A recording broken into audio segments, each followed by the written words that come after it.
agencies, including the Treasury Department, where he designed, implemented, and secured the enterprise architecture and then operated the department's first enterprise-wide administrative system. So, as the title implied, we're going to be here talking about privacy and how it's privacy concerns are being impacted by this digital world we live in. This is something that came up in research that all of you had asked for, and I think it's really, really important to get a mix of IT perspectives as well as privacy perspectives up here, which is why I'm so excited to have this panel today. I think a good place to start off in this discussion is to, let you guys each, let the audience have a perspective as to where the panelists are coming from. So, was wondering if we could get some insight from each of you as to where your CPO functions are and how they've affected your working relationship with your CIO and CISO. I'm going to start with Ned here because based on our call notes, I know that he has a somewhat unique situation where the privacy officer and CIO roles are combined. So Ned, why don't you go ahead with that? Good morning. We also demonstrated a variety of dress just because privacy roles are different throughout the government. FDIC, I have to give you one ad. Your bank accounts are safe. We've never lost $1 since 1935, even though we've now closed over 500 banks in the last 3 years. We followed the OMB mandate kind of lately, but we actually put the CPO and chief privacy official in the CIO's shop. The CIO reports directly to the chairman, has both roles.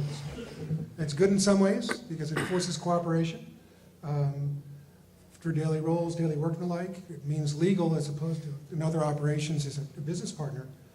But on the other hand, the CIO is a split personality, including myself. Are you a security type? Are you worried about privacy actions? And sometimes that really means there's nobody watching the farm. Who's holding the CIO and myself accountable in terms of making sure we stick with the privacy function? Great. Yeah, anyone else?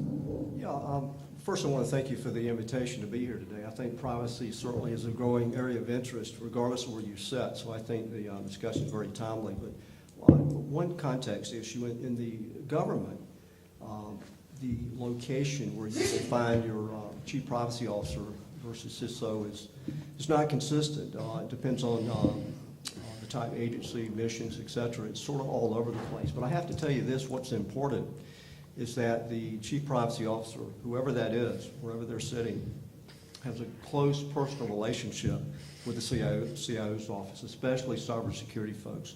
When I was appointed the chief privacy officer, one of the first things that I did was to go out, reach out to my director of cybersecurity, and I actually told him that I need him more than he needs me, because in my view, if cybersecurity, the CIO's office, is locking down the systems with safeguards, less probability that there's going to be a catastrophic PII incident. So that partnership is very important. Earlier, I met a couple folks in the audience. I won't point you out, but I asked whether you had a Privacy Act officer in your organization and a cybersecurity director. And, interesting, some knew, some didn't know. So I think it's important, again, to have that partnership, make certain that everyone's working together. But one of the big things, I think, of this panel discussion is the need for partnership between the CIO's office, specifically cybersecurity, and the privacy profession.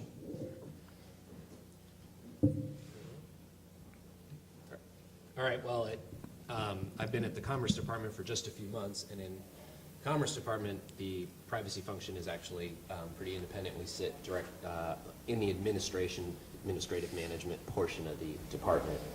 And like I said, I've been there for 6 months. Before that, I was at the Social Security Administration, and there it was actually under the General Counsel. So, I mean, as everybody was saying, it's one of those things that kind of bops around. There are logical places, it is an administrative function. It also has legal implications, so that's a logical place to fit. So it can fit in lots of places. I find value in, the fact that it can sit anywhere.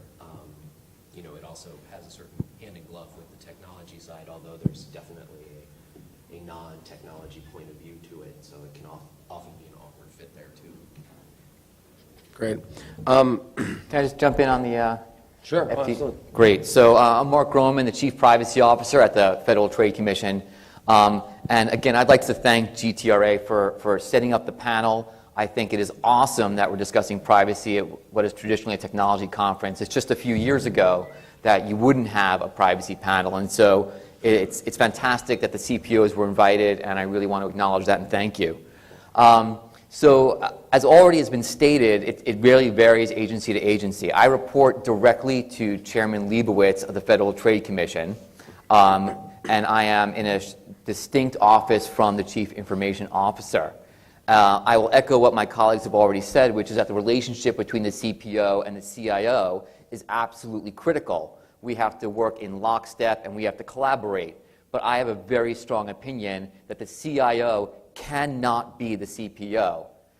It is a conflict of interest, and frankly, we each have enough work to do on our own that I don't think the CIO ought to be saddled with the privacy and legal function of being the CPO. And I think that it undermines accountability as well. I think we can have a dialogue about that, but I think that's a really important point. Great, absolutely. And Mark, you mentioned the importance of coordination and collaboration, as you all have mentioned. Can you give me maybe one or two examples of how you worked effectively with your CIO or CISO, and kind of why this relationship is critical and what came out of that? Great. I would love to. And I think it's important to be concrete because we often have these high-level hypothetical conversations about the CPO and the CIO working together, but what does that mean? It also begs the question of what the heck does the CPO really do?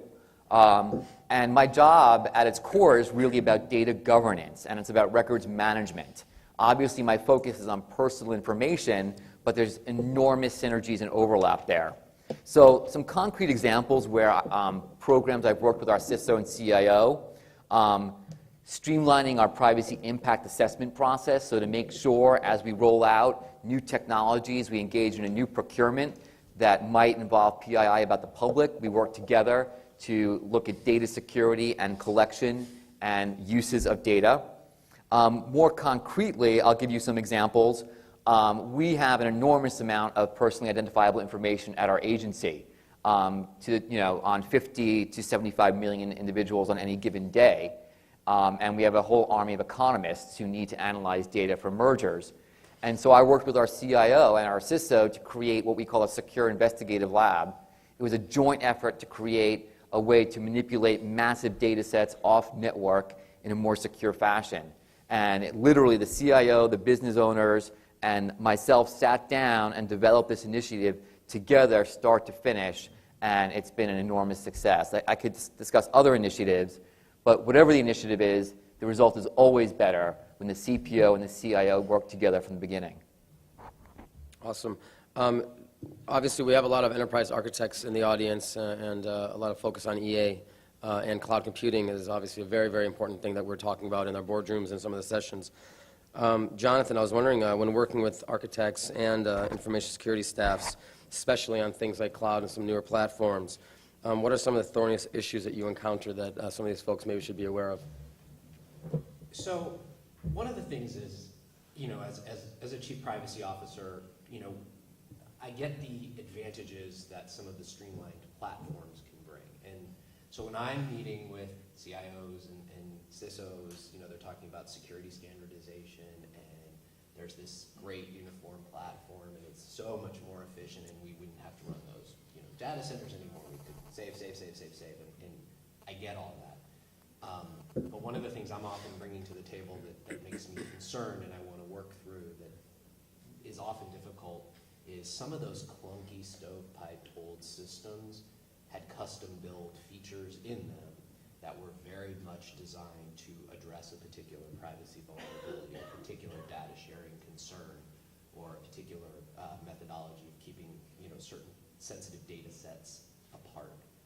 And making sure that those types of things are integrated into those new platforms can often be costly and sort of undo some of the cost benefit of moving to those platforms. And so it's just a divergence of view in the sense of sometimes the stovepipes are more sensitive to the privacy. That doesn't mean that there's not a way to address it. It's just that that's often a point where we're not necessarily on the same thing. Also, some of those collaborative tools that are out there, some of the apps and things like that that allow back and forth discussions, that can cut down on storage costs, they're faster, but they raise a lot of specters of sort of data merging that previously, for privacy reasons, both legal and policy, there's been advantages to keeping separate. It sort of prevents sort of the big brother aspect going on if you have a lot of personal information, and making sure that as we move there, building those types of secure features where it continues to sort of maintain it. A lot of times, again, that'll sort of cut against some of the savings, and so that's an area where the interests are not always lining up directly. Cool. Anyone else have any comments? Yeah, Mark? On enterprise architecture, so I'm a CPO, and I have drunk the Kool-Aid on enterprise architecture. It is extraordinarily important, and when the updated FEA SPP was issued last September, it had a new privacy control set of families, which I hope everybody knows about. But I picked up the phone, I called our enterprise architect, she was stunned. She's like, well, why is the CPO calling? And we sat down, and we now have this amazing relationship where we're working together on the data dictionary for the agency, on the data warehouse. I'd be the first to admit that our enterprise architecture is not very mature at our agency, which is somewhat disappointing. But as we're building it up now, we are working lockstep together to make sure, for example, in the data dictionary, when PII or different data elements are defined, it's going to be defined correctly and universally for our enterprise architecture. Wonderful. Yeah, I would just say we've been drinking the same Kool-Aid, Mark, in the department. We're working very closely with the enterprise architect, Kadri. He mentioned federal enterprise architecture. At the federal level, actually now has a privacy component. A lot of the NIST standards now is addressing privacy 800-53 specifically, which is a good thing. And I will tell you, initially, working with the decision makers with respect to acquiring new IT assets, initially there was the issue of jurisdiction control.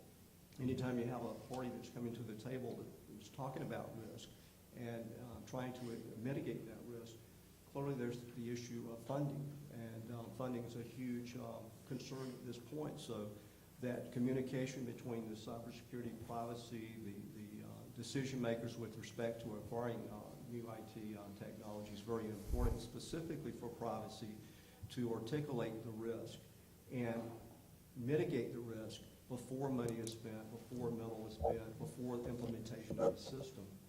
There's a concept internationally known as privacy by design, and that is so important to make certain that the organization has the right people at the table, which to include cybersecurity, privacy, legal, etc., to ensure that the contract that's going to be let to bring in the technologies is going to have all the provisions to address privacy.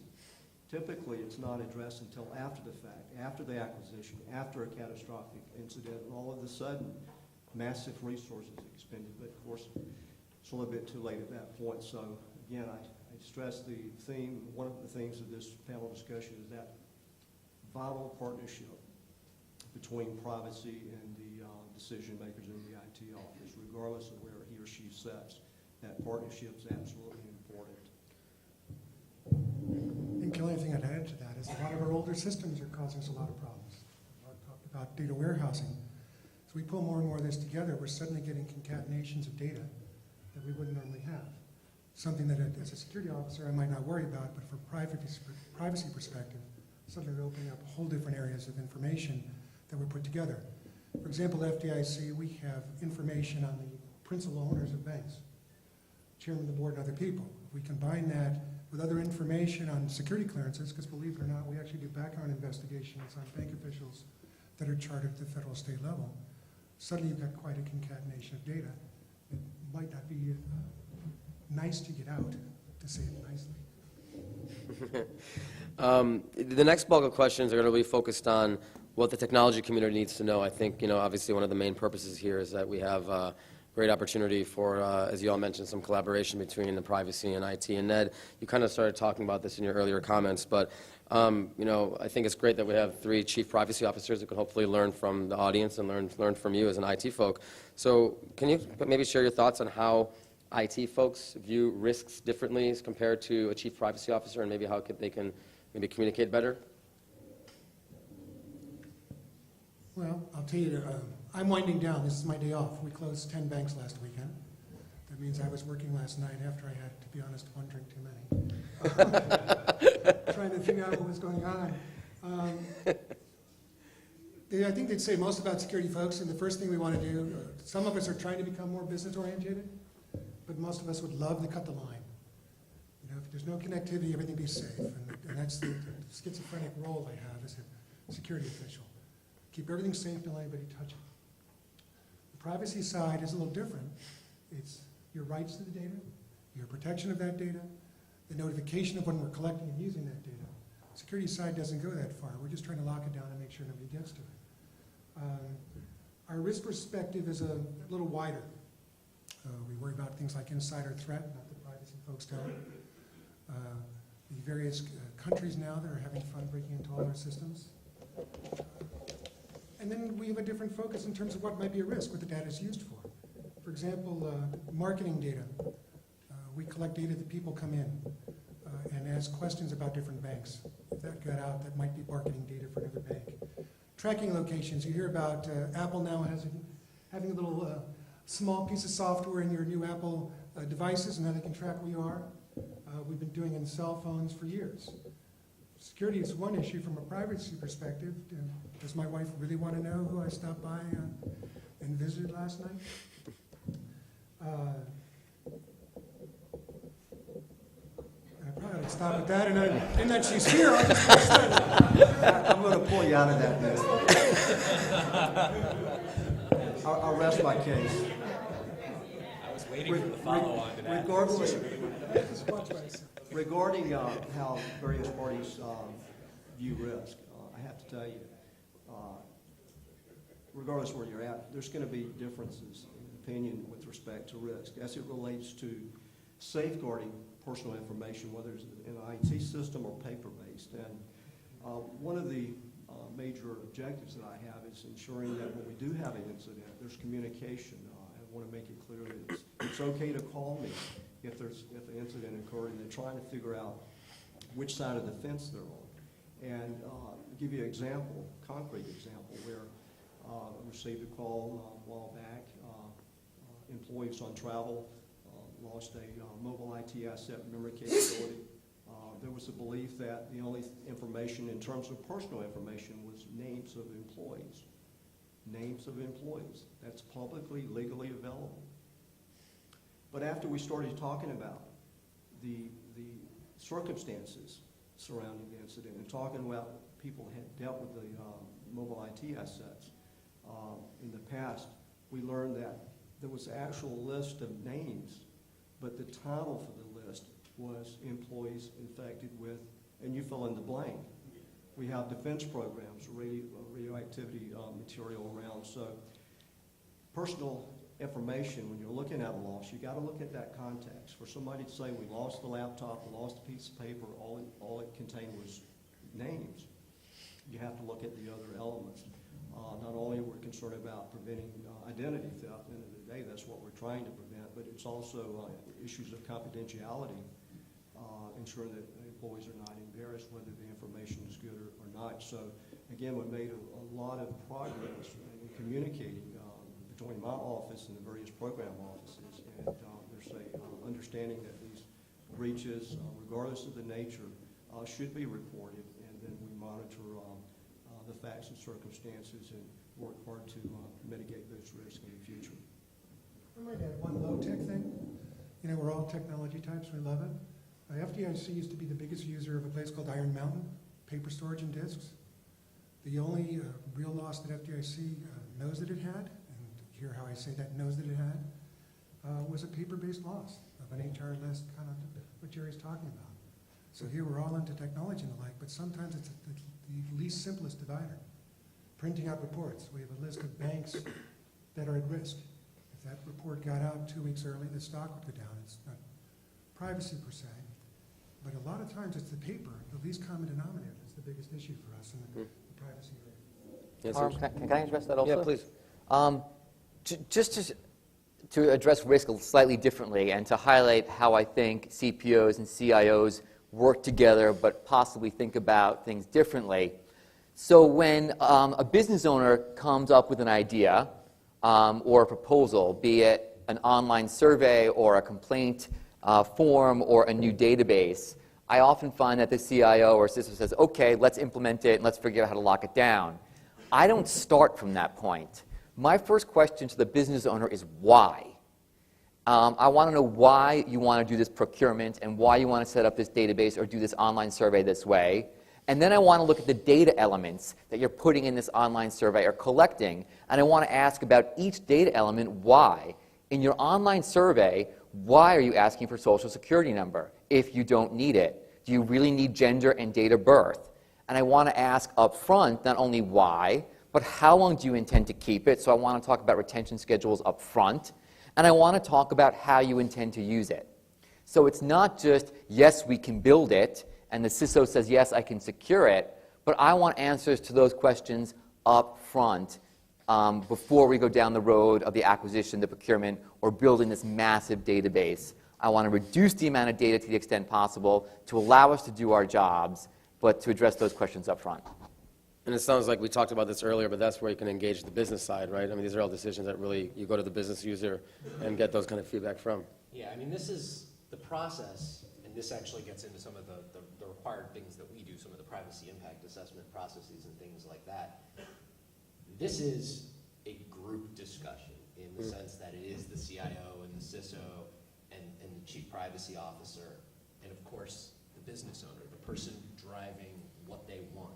But those questions that Mark was just honing in on, why? What do you want it for? What's the purpose?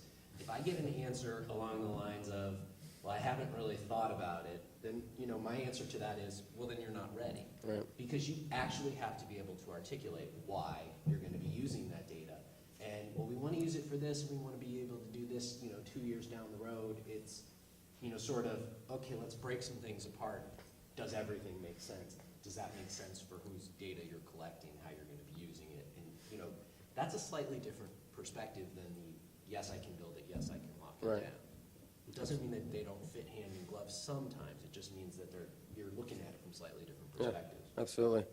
And Jonathan, keeping with you, you do have an audience here full of technologists, so I was kind of wondering if you could kind of ask or let us know what can a technology community do to help you as a chief privacy officer, and ultimately, how can you help them? Okay, well, let me start, with what I think some of the technology folks can help us with as chief privacy officers. I have a colleague of mine who's at a different agency, and she often says, technologists don't speak privacy, privacy, doesn't speak technology, or geek as she calls it, if she's a privacy person like me. But, her other piece of that is that everybody speaks English. The key for us is to definitely have a dialogue. So, I try to be open and candid. In my experience, most folks that I've worked with on the technology side have tried to be open and candid so that, we can make logical, risk-based decisions.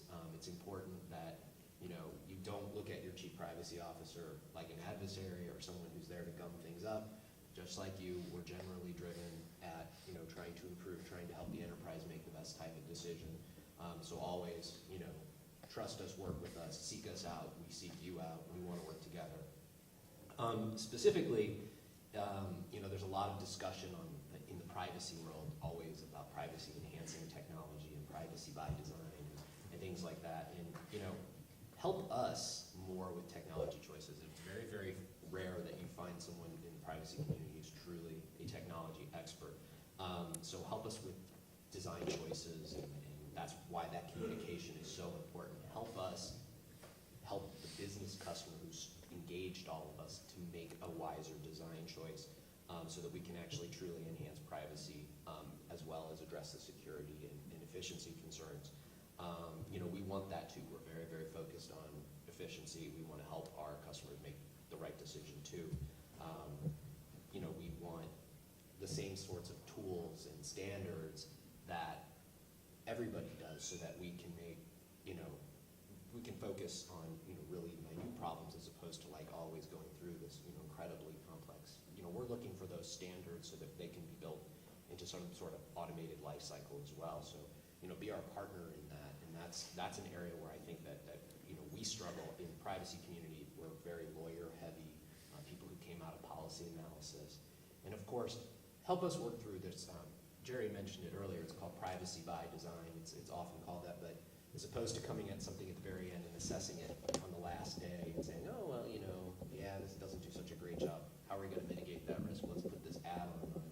It's more having that discussion on day one, thinking about how you're gonna build privacy in, and it's a great idea. It sounds really great. Everybody in the privacy community is really excited about it. Help us get there, because we know that while we can't talk about how to design a system, we don't know the details per se of how they work, you guys do, and we want to get there with you because we think that it'll help everybody, because this is where we intersect a lot, because we're all targeted at, you know, helping our agencies perform, minimizing risks to our business customers, things like that. So, you know, that's definitely an area where I think you guys can help us. Wonderful. Anyone else want to add to that? Harry, I think we have a question. Hi. I work for the Weather Service, which is actually somewhere down in the Congress. And the way we handle privacy is probably in an area that you guys don't normally consider, sort of the Heisenberg effect. When PII first started hitting everyone's consciousness level several years ago, the solution we took was complete avoidance.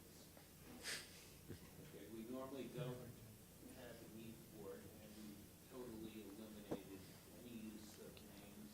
Certainly, absolutely, nothing will be collected that has anything to do with the public.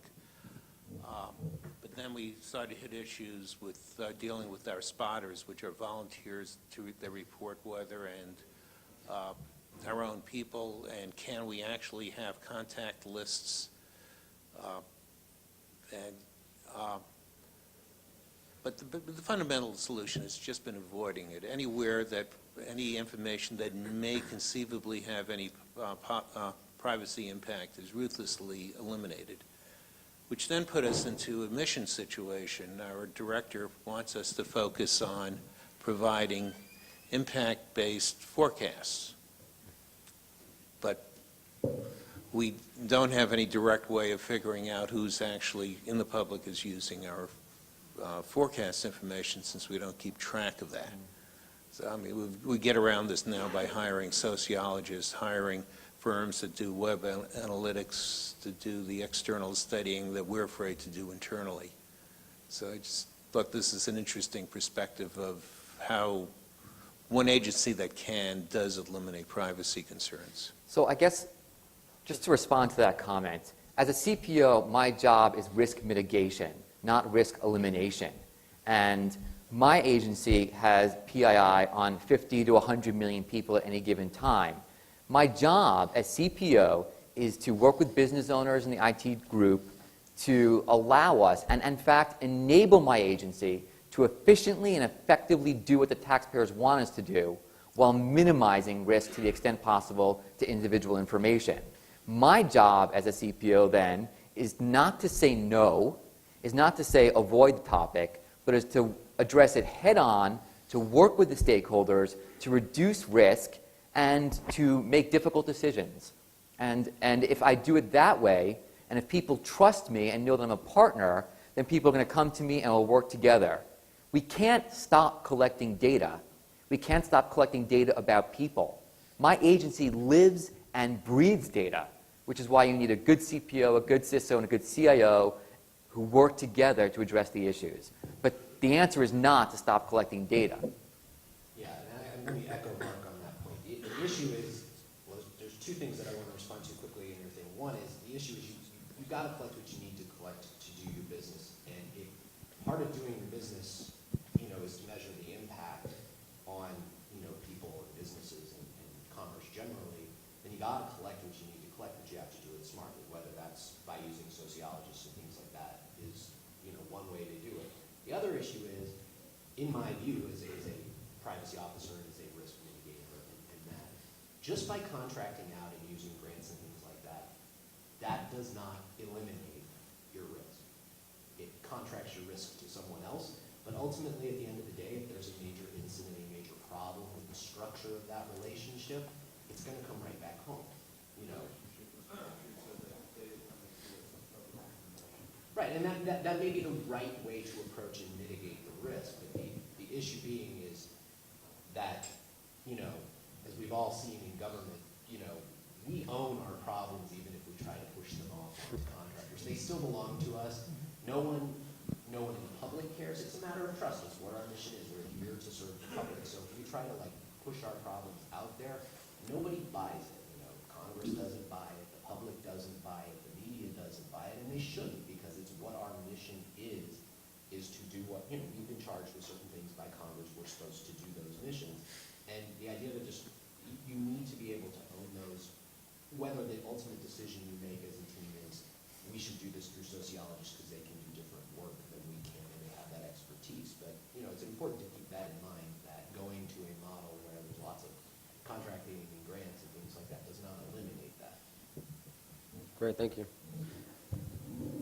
Just one point. One of my favorite pastimes is reading GAO audits and IG audits, not only from my agency, from other agencies. And I have to tell you, it's a consistent story. Organizations had an issue.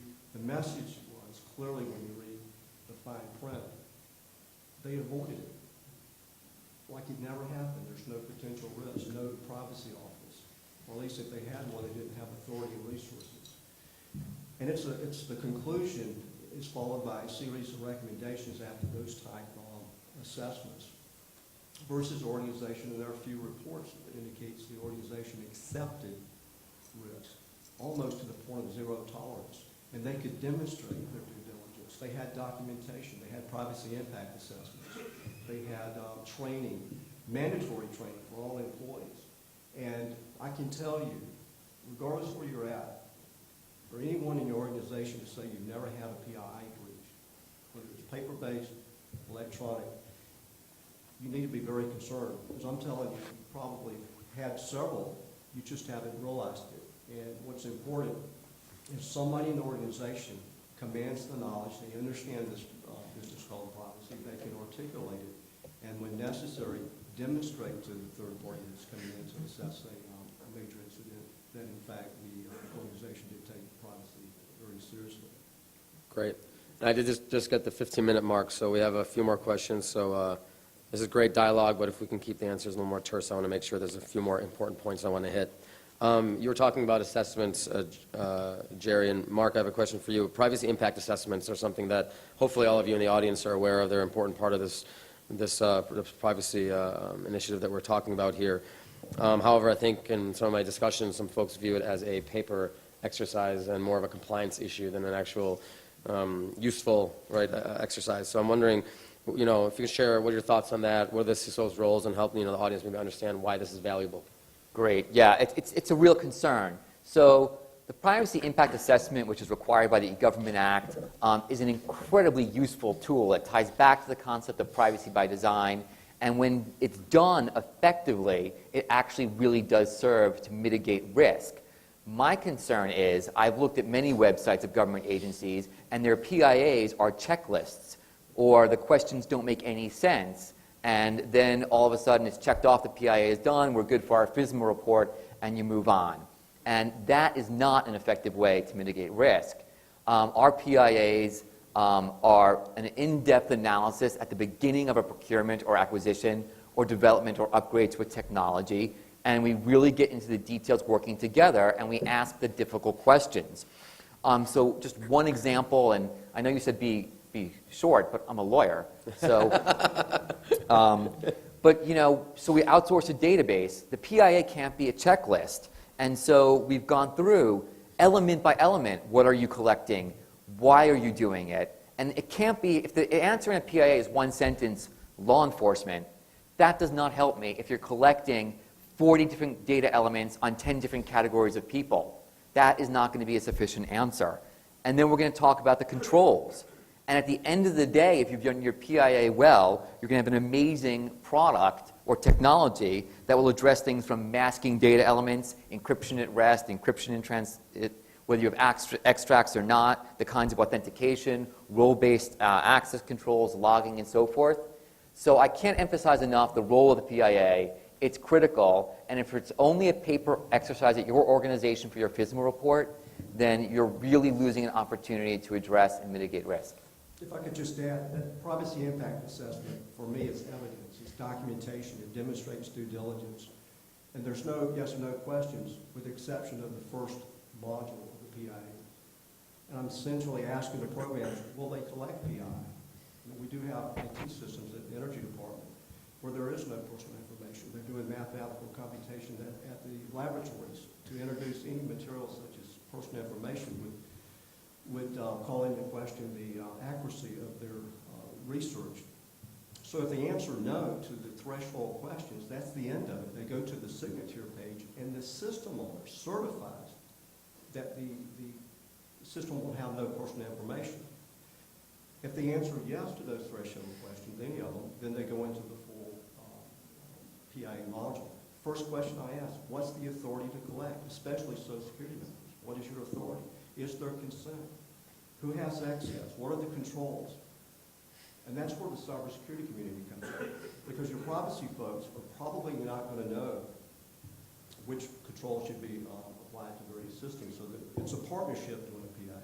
You've got to have your legal folks, your contracting officers. You've got to have your cybersecurity folks, the privacy folks, working through those questions to ensure that it's a succinct answer that anyone could read and understand. Remember, the PIA is actually written for members of the public. It's not written for a technocrat to read. It's written in a way, and a lot of them has to be posted to our public websites where you could go to any agency and actually read the privacy impact assessment. It should give you a vote of confidence that if you're dealing with an agency and you're providing information, personal information, that there's a strong possibility that that information could be well protected versus no PIA or a PIA that's simply yes or no or ambiguous questions. So again, the PIA key documentation, if you have an incident, the first question the auditor asks after who is the privacy officer, show me the PIA. And if you've got that, you start off on solid ground. But if you don't have that, the storyline gets much worse. It sounds, we all theoretically do our data flows and our designs. We run a tool before our PIAs, and to be perfectly frank, our business owners find out more about what they're doing through that tool. You've got to have that conversation. Not only what kind of data what they're gathering, but how they're using it. It's a real way to open up a conversation, no matter what your role is here. Enterprise architecture or anything else. It's a way to get to the business owner and really understand the process they're trying to do. Which again goes back to the comments about getting in early for the privacy team and involving them. Great. We're talking a bit here about, in essence, some sort of compliance, if you will. And we always talk about, the various people, process, and technology elements that go into a lot of the work that we do. Jerry, I was wondering, what's the right mix of that to safeguard, privacy compliance efforts from your perspective? Well, it really depends. I'm a lawyer too, so I always start off with it depends. But I have to tell you, first premise is your organization's got to have a privacy officer. He or she's got to have the requisite skills. Understand the risks beyond the Privacy Act. I mean, 20 years ago, really, privacy in the government was all about a system of record. But today, with emerging technology, social media, cloud computing, smart grid, open government, data.gov, transparency, there's an enormous amount of information that's being put out there. And a Privacy Act officer, regardless of how good he or she is, simply needs additional resources to analyze various risks. It can be a constructive tension sometimes when you start talking about resources, what you should have, the budget line that they should have, the authority they have. But hopefully it's less on constructive, or more on constructive, less on tension. And there's a realization that you simply must expend resources in this thing called privacy. And you assess your various programs in your organization. Most organizations are going to have a human resource office, a security office, perhaps a health clinic. And just by the tone of those organizations, there's going to be a large volume of personal information collected. And you want to expend your resources to make sure that those collections are well assessed. So that mixture depends on the facts and circumstances of each organization, the type collection. I think it's important to have a standing committee, and in Energy we have that, Energy Steering Committee. It's made up of legal counsel, cybersecurity technicians, system owners, representatives from each program. We meet periodically. We're assessing risk, especially as it relates to new technology before money is expended. And we're looking at ways to mitigate risk for the legacy systems that we have. looking at bringing in technologies to help detect an issue before it becomes a real problem. So it takes time for the leadership and organization to really look at the size of the organization, the collection, and then expending the resources to make sure that you do have that correct cadre, the mixture, the composition of that cadre is very important. The privacy impact assessment. A lot of places you'll see that the privacy cadre are completing the PIAs with no input from various other professions. That's a big mistake. In fact, the Privacy Act also should not sign certifying the information. They're just certifying that the information is on the document. The people that's actually completing the PIA is your system owner, your cybersecurity representative. If it involves contracts, you're a contracting officer. It's very important to ensure that if you're outsourcing, that the four corners of the contract have sufficient privacy provisions. If there's an incident with personal information in the system in the hands of the contractor, what are the requirements to notify? Breach notification. If it's not in that contract, I can assure you there's going to be no reporting. But if it is in the contract and there's an incident, high probability that they're going to notify you. But if they don't, then at least there's processes you can pursue in terms of mitigating costs to the organization. Awesome. And you hit on something. I have two more questions I wanted to make sure we get in here before. I think we have 5 minutes left. Contracting is obviously a huge issue, and no matter what discussion we're having, and it's no different in privacy. Ned, this is, I think, most appropriate to start off with you. We obviously have a trend right now to contract more and more of our services and even infrastructures. So how has this trend affected privacy, and how have you addressed it, and what are some advice that you can give to the audience members? I think it was Jonathan who talked about controls earlier, so we started that. We contract out, we came from an agency of 4,000 people, we're now 12,000, we grew up to that size in 3 months. Also about 3,000 contractors, and we take a bank on Thursday night, a great majority of that staff is contractors, so a lot of our services are contracted out. The assets that we keep are contracted out. So controls, I'm the token security non-lawyer guy here, so I've got to talk about controls. PAs are important to figure out what we're doing.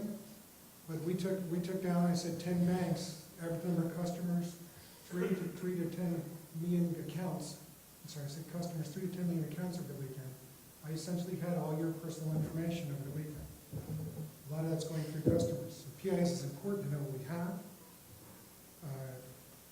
You really need good contracting clauses, very tight contracting clauses, specific into your SDLC or other places. Then we essentially apply an internal privacy review. On top of the PIA, PTAs that the gentleman was talking about, we do an internal assessment. Think of it one of the old Gartner 4-quadrant pieces. Maturity level on one side, likelihood of loss on the other. And we go through each contractor and try to look at importance, likelihood of loss. So we can target the contractors. I said I had over 150 contracts just this year. We're a fairly small agency, we can't look at them. So we had to come up with essentially a heat map of the ones we need to focus on. Then we actually built on this guidance from security, which I'm never claiming with the other gentleman here covers all the privacy. There is about to be a privacy appendix added to 853, and it should be very helpful. We essentially went out and, because we're quasi-independent, we went out to something called the Financial Services Roundtable. It's essentially banks, other financial holding companies, and we have something called the Business IT Security Assessment. If you're curious about it, it's out on the internet and very useful. It's a NIST-like tool, but it's essentially a questionnaire. And we send that out to every contractor. Based on the responses we get back, we again rank them into that heat kind of map to figure out who to go out after. And then we'll do what might be considered normal security reviews. We're doing site visits of our key contractors that don't rate well in those systems. I'm sorry, the NIST assessment. We've actually gone and done application code reviews, more like a security side. But all based on the fact that it's a privacy potential risk. Awesome.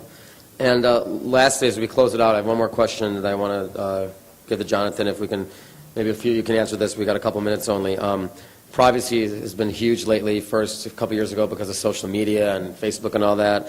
Now it's cloud computing. I'm just curious if any of you guys, Jonathan, starting with you, have any theories as to what the next big thing will be, that new technology that will make privacy yet again a huge deal. Well, I think we're sort of on the front end of it now, where, you were just, everybody mentioned sort of the little dial hidden in the iPhone that suddenly can tell you where you are. And I think that location tracking, geo information, things that really start to, especially in government hands. I mean, it's that they exist in and of themselves is a huge privacy issue. What the heck is Apple doing with that anyway? But, that type of information is now in the hands of the government, suddenly moves it into a different space. And when you start to combine that, to me, it's sort of everything, that convergence of everything. So, Jerry's at Energy, and they're doing a lot of work on privacy and the smart grid, and sort of the devices in your home, and the ability to sort of mesh all that kind of mobile data together, location tracking, smart grid, things about toll data, used Easy Pass on the way up here. I mean, just the ability to compress all of that together, which has never really existed before. And we're going to start to see some pushback in that area of what are the controls, what are you doing with this, how are you keeping it, when are you getting rid of it? Remember last night during the keynote, there was a quick mention to the right to be forgotten. It's actually translated from French as a little bit better, the right to oblivion, digital oblivion, this kind of idea that at a certain point in time, it all becomes too much and you've got to cycle it out. You don't need to keep all that stuff forever about you. And I just think that we're going to see a lot more of that as all of this comes online and it's all coming online very suddenly. Great point. I think if anyone has any, we have 30 seconds left. Any final comments? I'd love to make Sure, right. please. So 30 seconds. My last points would be this: privacy is about people, not data elements. So attached to all those data elements that you have, social security numbers, health IT, date of birth, there are actual people behind that, and I like to remind my staff about that. Privacy is about trust. We are the government. Americans can't opt out of giving us their data. They have an expectation that we handle their data properly, and we need to do that. And my last point to this audience is that I'd like to see, and I tell this to my IT group, a bigger emphasis on the I in IT, really discussing information and not just technology, the hardware and the software, but let's really talk about information and information technology. Awesome. Great way to wrap it up. Gentlemen, thank you very much. Oh, sorry. My last takeaway point, we talked about a lot of important issues, policy, training, education, but I have to tell you that one key component to ensure a solid privacy program in the organization, whether it's private and public sector, and that is leadership. At the top, he or she's got to understand that privacy can corrupt your organization. And a recent survey depicted 81% of executives in Fortune 500 companies understood the importance of privacy, and now they have chief privacy officers, not buried down at the lowest level, but they're at the top of the chain, and they have real authority, and that's what's important to ensure that you've got that robust privacy program. Thank you. Awesome. Gentlemen, thank you very much.